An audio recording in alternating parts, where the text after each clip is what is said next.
الواحد دايما كان بيفكر ان هو ياخد العربيه بتاعته ويقفل الازاز ويقعد يمشي في الطريق كده، هو يقعد يعيط يعيط يعيط وينسى كل حاجه زي الافلام الاجنبيه. بس في الطرق بتاعتنا عقبال ما بتخلص الزحمه بتكون نسيت انت كنت عايز تعيط ليه.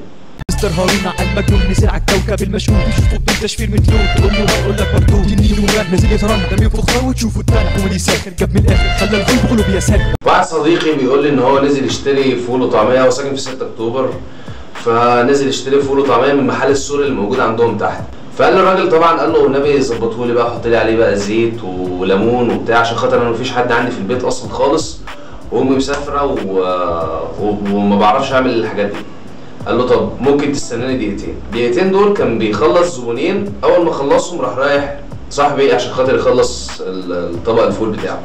الراجل ظبطه وحط له الزيت وحط له البتاع دوت الملح وكل حاجه، وعمل له طبق ما حصلش، وقال له اتفضل الطبق اهوت، وبقى ايه سلام ست الحاجه لما تيجي.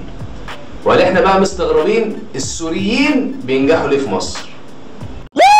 متنساش تعمل شير لايك سبسكرايب للقناه، تتفرج على الفيديوهات القديمه، لو عندك اي كومنت او اي حاجه يا ريت تكتبها تحت. اشوفكم الحلقه الجايه ان شاء الله باذن الله. باي باي.